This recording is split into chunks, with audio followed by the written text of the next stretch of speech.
السلام عليكم ورحمة الله تعالى وبركاته، والصلاة والسلام على أشرف المرسلين. تحياتي لإخواني متابعين قناة تربية النحل في فرنسا بمدينة روان.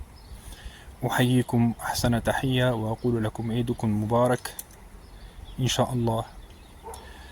ها مجددا مع خلية الفاري، وخلية الفاري الآن على 3 أطباق. إني أضفت الطابق الثالث لأن النحل توسع كثيرا والملكة باضت كثيرا من البيض، والنحل بدأ يخزن في العسل في هذا اليوم 10 أبريل 2025 يوم الخميس. لقد وضعت شمع أساس في الطابق الأول، أما الطابق الثاني فهو الطابق القديم، والطابق الثالث هو الطابق الجديد.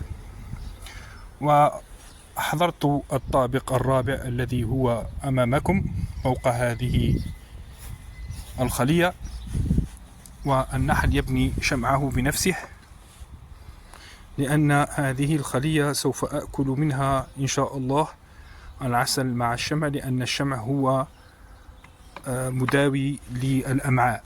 الإنسان الذي له مرض أمعاء فيأكل شمع النحل فيداوي هذه الأمراض. بسم الله على بركة الله. انظروا كثافة النحل ما شاء الله. هذه كثافة النحل خلية الفاري. إني أعشق خلية الفاري لأنها تعطي العسل بكثرة وقبل الخلايا الأخرى. انظروا كثافة النحل ما شاء الله من الداخل على النافذة. انظروا كثافة النحل ما شاء الله. والنحل قد ملأ هذه الإطارات بالعسل. انظروا كيف بنى الشمع الأبيض.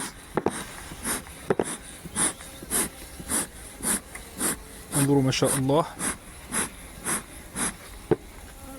انظروا وختمه من الفوق.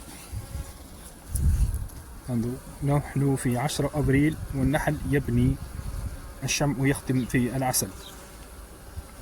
سوف أخرج إطارا الذي ليس هو متماسك مع النافذة، فإن أخرجت هذه الإطارات سوف أقطع الشمع، فلهذا إني وضعت هذا الإطار بالحطب حتى أستطيع أن أريكم كيف النحل يعمل من داخل خلية الفاري. وهذه سلالة جيدة، هي سلالة الكارنيكا.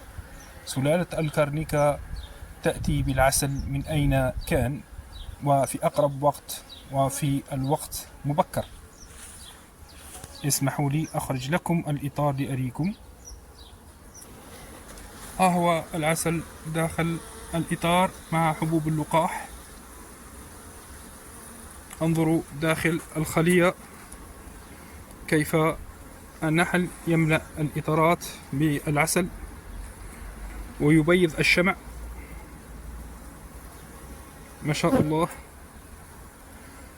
إن الكرنكة تبكر على جني العسل. يعني لقد أسقطت هذا الإطار. انظروا أسقطته الآن.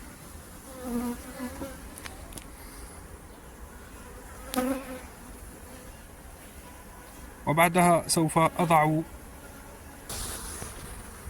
بعد تنظيفي للحاجز الملكي من العكبر والأوساخ، سوف أضعه هنا وأضع الصندوق الرابع. وأقول لكم السلام عليكم ورحمة الله تعالى وبركاته.